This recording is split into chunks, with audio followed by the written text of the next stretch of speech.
Welcome to Tea Time with Shayleigh and Amber. I'm Shayleigh Evans, and I'm a life coach for pets and their people. I'm a truth seeker, and it's my passion to empower others and to give animals a voice along the way. I'm Amber Leidick, and I've been a performance horse trainer focused on behavioral issues for over 20 years. My current passion is creating impactful in-person and online events and collaborating with professionals to be on the leading edge of positive change in the horse industry. We are two friends invested in theta healing, belief system work, animal communication, and any resources that benefit human-animal partnerships. So turn up the volume and let's dive into the Great Awakening, brought to you by our horses. Hello, everyone. Welcome back to the podcast, the first podcast of 2024. How exciting. If you missed the last one, we talked a lot about manifestation. We talked about a lot of the offerings we have happening this year. There's a lot of fun links to go and check out. So hit us up on the last episode. I would like to start off today by saying that if your friend doesn't understand when you say, hold on, I'll be on the podcast in a second, but I need to take my chicken up to the light, you should not be friends. Prior to recording this podcast, I was collecting chicken eggs, and one of my chickens was very fat and looking very weird. And I sent a video to Amber, and I was like, oh my God, this chicken is twice the size. I'm going to be late to the podcast. I'm going to have to take her up to the light real quick. And we just need friends in our lives that understand that. Well, I have questions about the chicken. Did it just get like that, or it's always been larger, or are these young chickens that are, and now I feel like we need to add in like a clip of that video that you sent me so that people can feel like they're in on this as well. But I had questions that I didn't ask because I knew we were going to see each other. But are they young chickens? It's just all of a sudden she's larger and inflamed. Like, what's going on? They are young, but like they've been full grown for a while. Oh. And she's just all of a sudden larger. So I think she's like back. Well, okay. So what happened when I took her up into the light is that I was figuring out what was wrong with her, and I was like, okay, she's like backed up with a bunch of eggs. And Oh. I was like, what needs to happen to like, because her little comb on the top of her head is all like flopped over.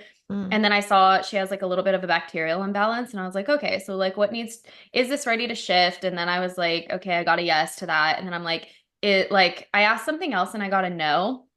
And I was like, oh, like, why is she not willing to like have these eggs? And she said that she feels unappreciated. And I was like, oh, that's really sad. Cause like I literally give my ladies worms every day. And I'm like, thank you for your bounty, ladies. And actually I say something that's so childish from a movie. Bountiful penis. But anyway, so I What? thank them. I can't remember what movie it is, but he's like praying, and then I think it was from The Simpsons or something actually. They And said like they were like penis? praying at the table, and then like the dad, they're like repeating after the dad, and then they're like, "Thank you for this bountiful," and the dad's like, "Penis," because someone was naked, and they're like, Oh. "Bountiful penis," and it's like stuck with me forever. So So you say anyway, sorry bountiful about that. penis to the chickens?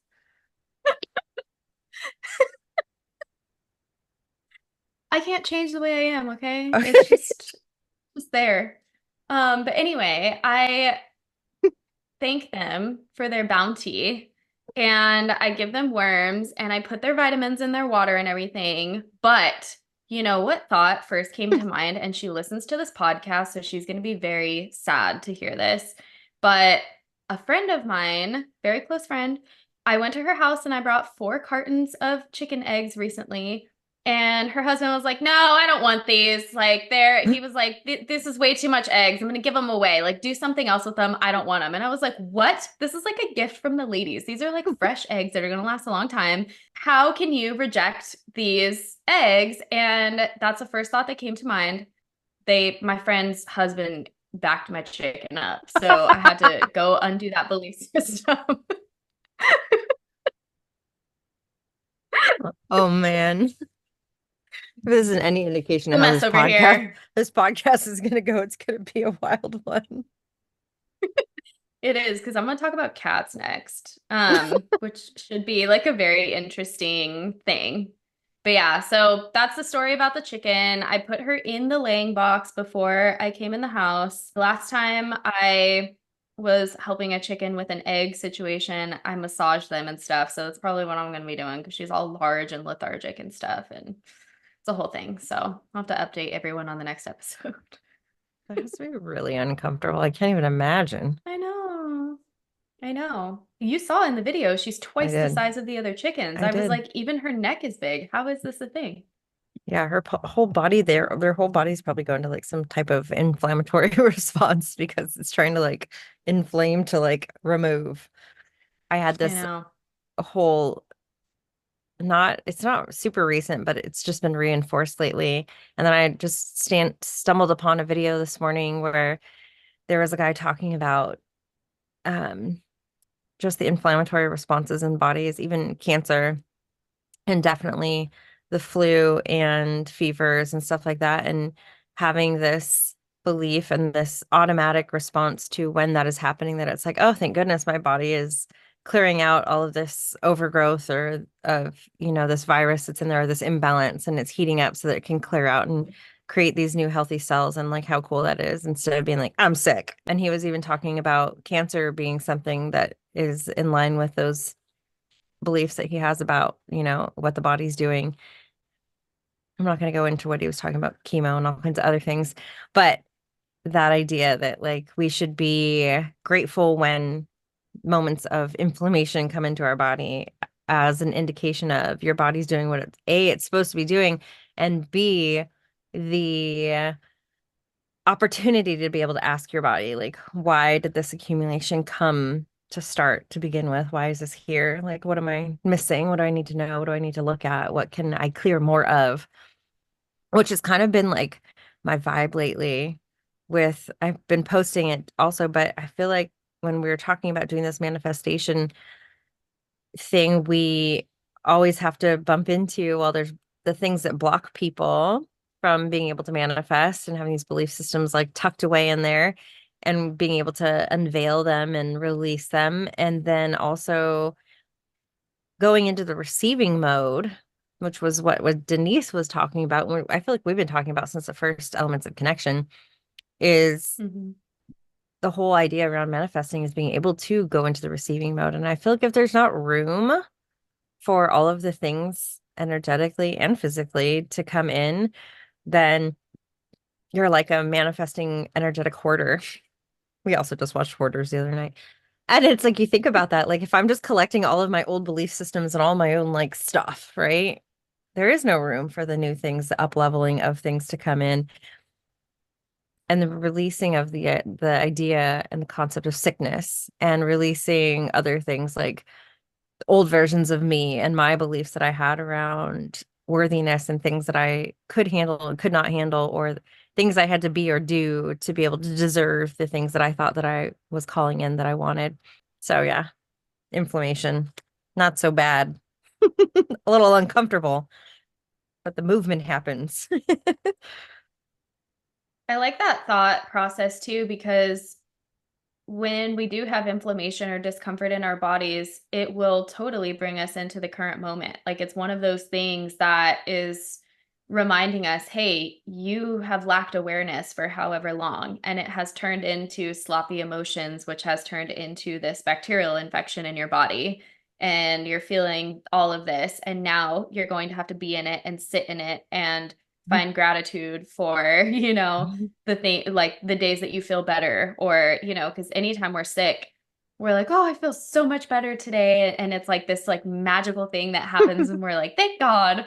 But we forget to thank our bodies before we get to that point. And I have animals say that all the time, where they like remind their people to take care of their bodies when they're in wellness and when Mhm. they're serving them, not just when they're unhealthy. And also, same thing with nurturing people, loving people when they're not serving you, or when we believe they're not serving. Everyone is serving us. Everyone has a lesson for us, and we're calling in these experiences. But when it feels like the person is really pissing you off, learning to like love them, or the horse or whoever is really making you mad, loving them even in those moments, not just when, things are going good and you're feeling happy about it. Yeah, it's a whole thing. the whole thing. Which kind of segues me into this whole cat consciousness that I want to talk about for this episode. So, as you guys know, Amber and I are launching our manifesting magic thing, and there's a lot of energy around manifesting right now. We're at the beginning of the year. Everybody's thinking about their goals. I shouldn't say everybody, but probably most people. Um, and dang it, said we're trying to cut out filler words right now, and we talked about this before the episode where we are trying not to say like and I have literal anxiety. Like my heart is like pounding because I can feel myself about to say it, and then I'm like, what do I say instead? So bear with us. This episode is first one of the year. First one of the year. We're really setting the tone here. Well, usually I edit them out. In the last episode, we had about 67,000 edits, and I was like, wow, what would it be like if we could speak from a place of just really intentional words, right? And we were also talking about, not to go away from the cat consciousness, because we're definitely coming back to that, but since we started talking about this, I realized even when we were speaking about it before, it was like, when do these words come in? And I went up into like my brain Rolodex, and I feel like it's when we're trying to like shuffle through the words that we're gonna pick next, and then or like comes out in the middle of that.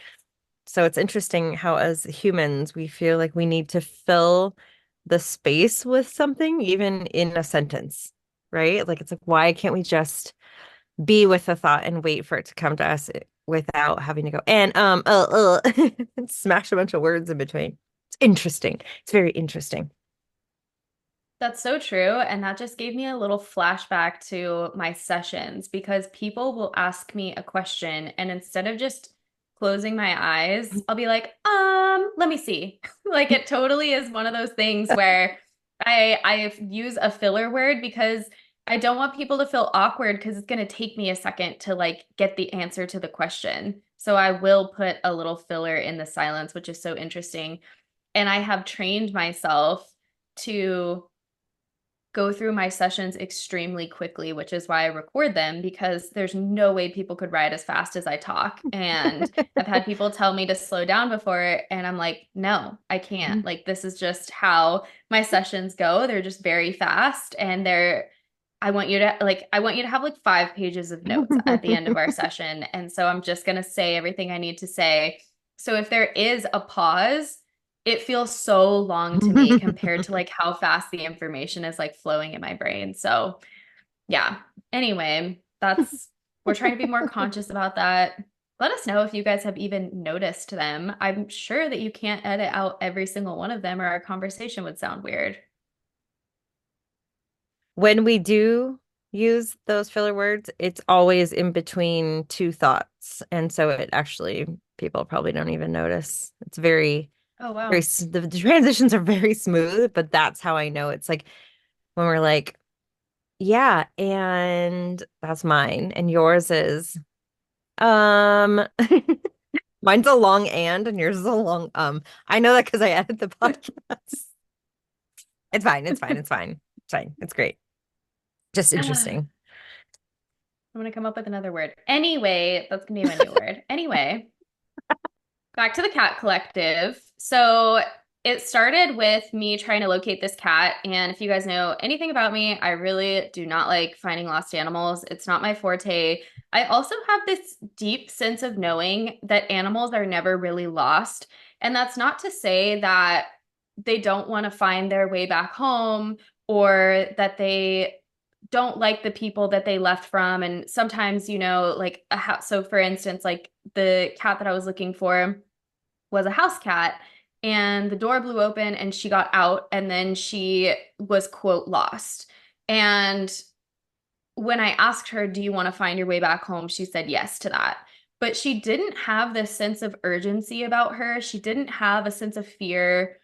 And this is such a big topic because we could obviously go into like, they don't know how to get food. Well, cats are actually really resourceful. like this cat showed up at my house and I gave him tuna immediately. So like they're very resourceful and if they and dogs too, like dogs can come up if they're brave enough, they will come up to random people and they will ask for food and stuff like that. It's a whole big topic, but the vibe that I wanted to get to behind this is that no animal is really ever truly lost, just as no human is ever really truly lost. And that's something that I've been really diving into lately with Amber and I theta healing teacher Rochelle.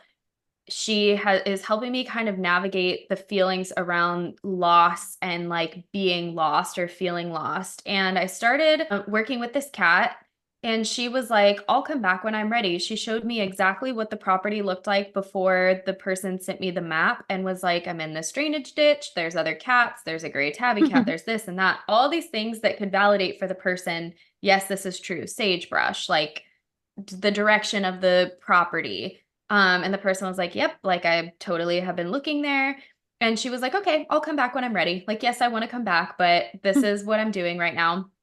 And the day after I rehomed Clyde, I had been talking about cats like all week. And I'm like, oh, I miss my cat. They're so cuddly. They're good for the soul. Like, I really want that, like the love of a cat.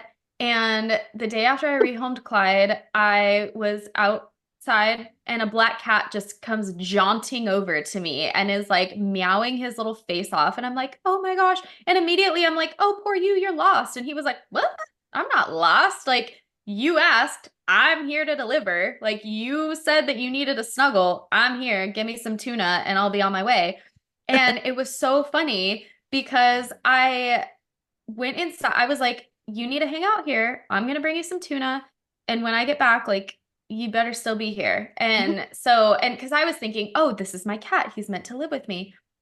Wow, how crazy. I have like a 9 animal quota. And I went outside, he ate, and then he like snuggled me for like 5 minutes. And I went to like pick him up, and he was like, like he like yelled at me. And I was like, oh, sorry, dude. And I set him down, and he literally like jaunted away and looked back at me and was like, had enough. Like he totally knew that he was coming to fulfill that. So if we're talking about manifestation, right? Here's this cat who I've now seen twice, like in another neighborhood. I'm like, oh my God, he really gets around. He knows exactly where he's going.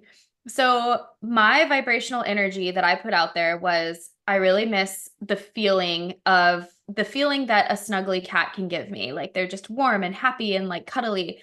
And he literally came and for 5 minutes gave me that feeling. And the cat has his own manifestation, right? He didn't want, like, I noticed immediately that he had these big old balls, and I was like, you need to go to the vet and get those chopped off. And he was like, no, that's not what I want. That's not part of my vibrational energy. I am wild and free. I know exactly where I am. I came for some tuna and a snuggle, came to match vibrations with you, and now I'm on my way.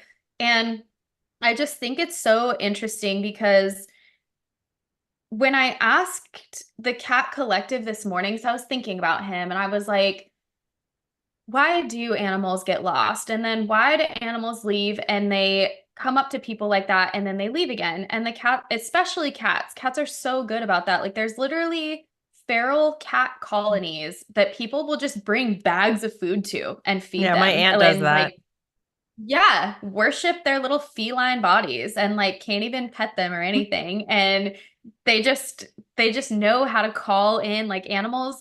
So funny because like the humans get stuck in the asking phase where like I want this and then I want this and then I want this and then I'll be happy. And then when it doesn't happen, we ask for all these other things. And the universe is like, okay, pick one and get in the receiving mode. Animals are like, I would like some tuna pate today. And then they just go into the receiving mode. And sure enough, someone drives by, sees them, and brings them a can of tuna. So when I was talking to the cat collective and I was like, why do you believe that like this is a thing? And they were like, well, we're braver than wild animals. And if we weren't out here, like humans wouldn't have their manifestations met. Like, they have a purpose on this earth as feral animals, as quote, maybe once lost animals, maybe not lost at all, to align with the energy that people are putting out there. Also to embody the Great Awakening, really, if we want to loop that in. Like, you are not entitled to my body. You can enjoy what I would like to give you, and then I'm going to be on my way. And I think as humans, we're like, I need to provide for you. We need to make sure you're vaccinated. We need to make sure you're this and that and neutered and all this stuff. And we have all of these beliefs around like what we should do to these animals in order to make them a functional part of this world. And the cats are like, look, you're lucky to have us. Like, I'm I'm amazing. So I just thought that was kind of cool to bring in because that little cat was so clear about that. Like he was like, I'm not coming here to be your little pet to where you tell me like when I can go inside and when I can't. No, you asked for a snuggle and that was it. You better be more clear so someone else can come if that's what you want. And you know what's interesting too about cats is that people are so triggered by them. Like there's Oh, either people that love cats, but then there's people that like cats are so, we say like cat people versus dog people, label them as like demanding or, like standoffish or you know what I mean, where dogs are just a little bit they're just different, it's like a totally different vibe. But it's interesting in how you can't really control them like you can, manipulate a dog to listen or to learn tricks and stuff. And I think that's probably why they're a little bit more triggering for people because they can't really get their needs met like they want to as easily as they could with like a dog or a horse or something that's a little bit more, I want to say, forgiving or like lenient, or I don't know the word, something that leaves a little bit more space for us to be humans. And with all of our stuff, where cats are like, No, no, thank you. I'm done now. Like they'll just bite you and claw you and walk away when they're done being pet. I had a savage cat when I was little who actually, come to think of it, was a stray, and we were staying with my uncle in LA, and I had to stay there for like a week with my grandparents because he went out of town and he had animals we had to take care of. And me being like a feral child, I was just like tromping around his apartment complex, and he has like there's just a there was it's in like the kind of by Griffith Park, and so there's a lot of wildlife and then a lot of like houses right next to each other. And there was all of these wild cats. And there was this one white cat. She had two night and a blue eye. And I was like, you're coming with me for sure. Right? This thing was feral, but it was hungry. So I would feed it. And every day I would like feed it and close, and I lured it into this big stairwell of the apartment complex. And I trapped it in there and then ended up somehow, I don't remember the details of how this all transpired, but we definitely drove home with that cat in a cat container thingy, kennel. And I ended up having it back at my house in Santa Maria, living at my grandma's house, and it was an indoor outdoor cat. And she ended up having kittens in my sleeping bag. Like I had a sleeping bag in my room and it was open, and I had this window and she had kittens, and then she was never fixed. Like she'd just go do whatever she wanted. She was beautiful and her name was Jem. And that cat would be super sweet and then just like freaking flip on you and draw blood. Like she was so unpredictable, mostly probably because she was like a street cat. And I took her and I tried to domesticate her. But like I loved her and I was bloody all the time. But like that was the vibe. Like she's like, I'm ready to be pet. And then she would be all nice and she'd be like, done. Like out. Like mhm. I don't know. So I don't know. I feel like maybe for the people that are out there wanting their needs met in a more more controlled manner, then probably cats are not the way to go, and is why they're probably like golden retriever people. Different kind of Yeah, people. seriously. Cats are awesome and they're like so resourceful and they live in their little colonies and they just do their thing. I don't know. They're super cool. I just thought it was kind of cool that the little cat collective came to me lately. Dogs are definitely more forgiving, more willing to be domesticated. They're just more like their loyalty lies with humans for whatever reason. Well, it's because it's bred into them, their generational stuff. Whereas cats, like their loyalty lies within themselves and within like their little pack. Usually cats are like very attached to another cat or they're territorial and they're like, my loyalty is with me, every man for Me and my land. themselves. Yeah, yeah, they're so territorial. My mom So has, we have that's those cats because we had that rodent issue for a hot minute. It was real bad. And if anyone follows me on Instagram or Facebook, my stories, you will have had seen the rodent issue that we were having. They were brave rats. They were brave and they yeah, did they not were. care. And they were cute, which was weird. But my mom got these from one of those feral cat projects where they trap them and they neuter them and spay them and then they adopt them out as like feral cats. Like you're not going to be able to pet these cats. They don't meow. They don't anything. They're sketchy as fuck. They're kittens. We got them. We released them into our barn and got a cat door for them so they could go in and out. We have a huge space in there. Rat problem gone. And my mom feeds them in the mornings, just a little bit, so just to make sure that they're eating, which we live on a huge property. They are eating.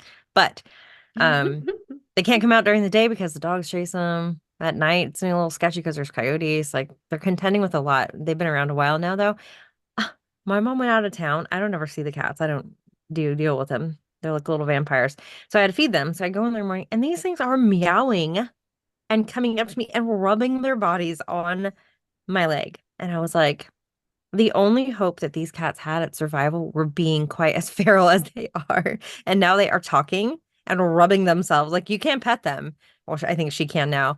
But the lady at the adoption place was like, you will never be able to have these as pets. So don't get these with any sort of, and my mom was like, okay, we don't need them to be pets. And then made it her like life goal to pet these cats. And she just freaking loves them. She's like, oh, they're so cute. I love them. I'm like, that's where everything always goes wrong. You're getting too attached, dude. I wouldn't do it. And the only one I really liked, we used to call him Hissy Pants. He was the only boy. There used to be three of them. There's two now. It would end up in my yard. And a couple times I flipped my light on and looked down and it was at my doorstep and it would hiss at you. It would come here to my house and hiss at me. But I loved him. And he got hit by a car and died on our property. So we ended up, Oh I know. And I think it's because I named him Hissy Pants and I really liked him. That's why when the animals are out here doing their thing, I'm like, nope, you don't get a name and I'm not going to like you that much. And it's for your own survival. I just have a belief oh that my gosh. Yeah, holy responsibility belief. God, could you say that any more clear? it's right around the same time Rocco got tetanus and there's bacterial infections everywhere. Who knows? I named you, and therefore, when you die, it's my fault. So the That is belief is not, when I it needs to be cats, they cleared. die. That's really sad. That's probably why I don't have cats. That is sad. That's okay that I can live without cats. Oh no.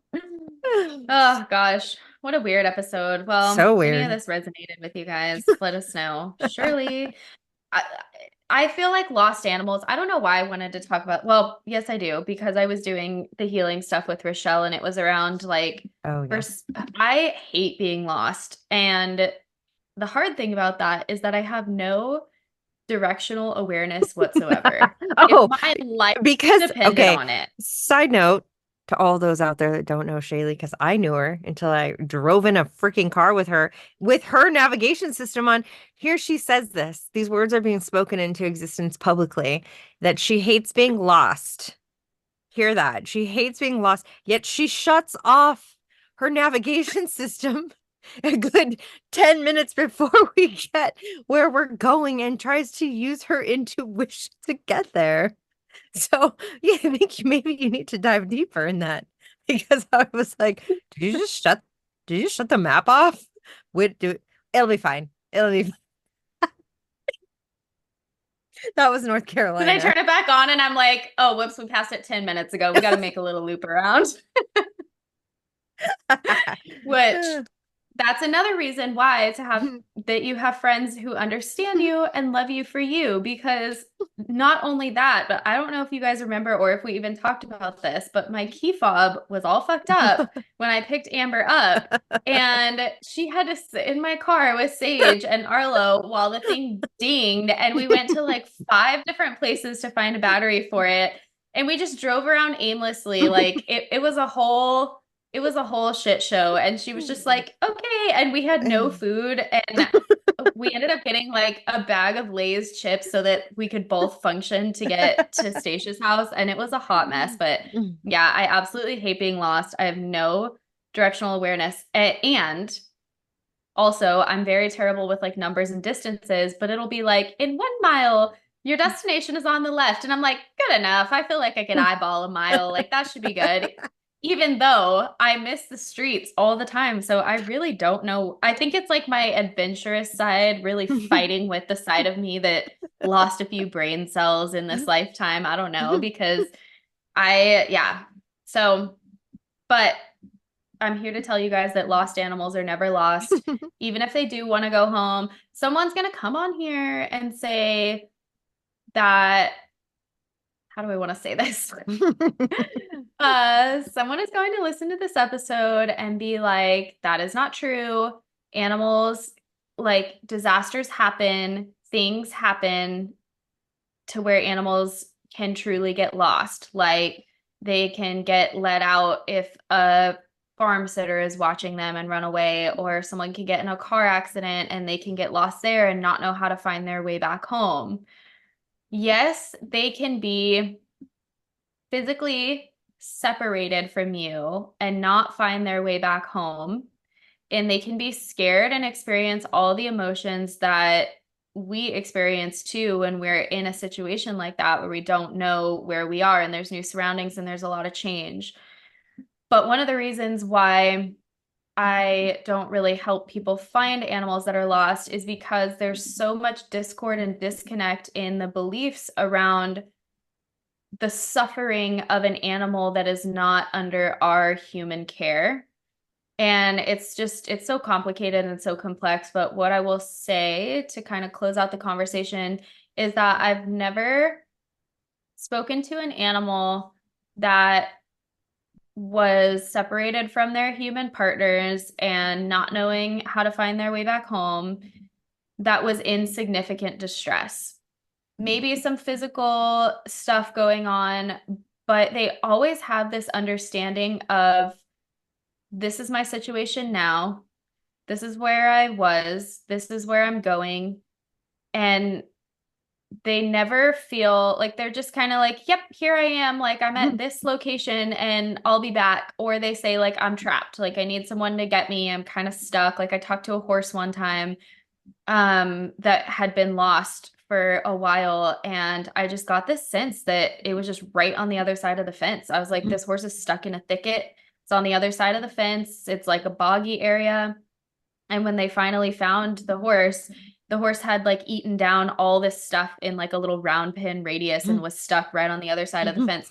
Never neighed. That's another thing too. People are like, can you just tell them to call out for me? And I'm like, they just don't do that. Like they're not like, hey, like someone help me, because they get into this space and they're like, this is my reality. What do I need to do to survive right now? What do I need to do to just like, I don't know, the horse was literally just eating and sleeping and doing its thing and never called out for anybody. And that's a really hard concept for people to understand. Like, why won't my dog do this? Like, why won't my dog bark if I'm in the woods and they can hear me? Why won't my cat meow for me? And sometimes they do, but for the most part, they are living in the moment and they are looking at what they're currently faced with and they're saying, how can I make the most out of this situation? What are the needs that I have right now and how can I fill them? So yeah. Yeah. And I think also it's that thing where you feel like, well, if you can communicate with animals, can't you tell them to do this, X, Y, Z? It's like they still have free will and they still get to decide whether or not they do the thing. And I think for some reason that never really clicked in my brain until I was like friends with you. And I get to have conversations with you all the time. And so I really was like, well, duh, like, why is it any different from anything else? Yeah, it's like you can tell a person, hey, go do this thing, and they can say no. And the animals are just the same. Like they don't have to. Just because you command them to, because it would be best suited for you, doesn't mean it's gonna happen. So Mm-hmm. yeah. Yeah. And what too, if you're looking for, and this is usually the advice that I give people when they're wanting an animal to come back to them after they've been separated. An animal is going to almost always choose, well, they're always going to choose a higher vibration. So if traipsing around in the woods and exploring feels like a higher vibration than all this worry that they're feeling in this place, even if they know how to get home, If you are so beside yourself that your animal is not around and you're like, I don't know what they're like, are they dead? Are they alive? Are they this? Are they that? You're putting out that vibrational frequency of like worry and fear and all this other stuff. And your animal is going to be like, whoa, something's going on over there. Like, I'm not going to go over there. That's sketch. So, what's best to do is to meditate and visualize your property, your house, a tree on your property, whatever, as the brightest light in the entire vicinity, like for miles, and just focus on that and just hone in on that feeling of love and safety and positive energy, whatever it feels like to you, and surround yourself in your home with that. And just know that if it's in the highest and best good of your animal, they will find that light, and they almost always will. So, little tidbit. Perfect. Okay, well, this was a wild episode that went in every direction possible. Nutmeg's nuts were rolling wild and free today. If you guys liked anything in this episode, please like it, share it, let us know that you liked it. We're gonna work on the likes and the ums for 2024. Shayleigh's screen is clear. We both are using our microphones. I mean, we're really moving in the right direction. They really And are. if you guys are you guys have been listening since the beginning, thank you for your support. Hope that Yeah. these are serving you well. And also, if you're watching and listening to this in real time, then you will be watching and listening to this on Saturday, and you will have precisely 3 days to sign up at the discounted rate for our Manifesting Magic in 2024 little program we got going on. So we'll put the link in the show notes, and Manifesting Magic is the coupon code for your $20 off. That is until Monday at midnight. And then the price goes up for the remainder of the of enrollment being open until that next Friday. So get in there and get over there. We have our members who are already participating in it, and it's so much fun, and you guys should be in it, and something you can do all year long. So do that. All right. See you guys later. See ya.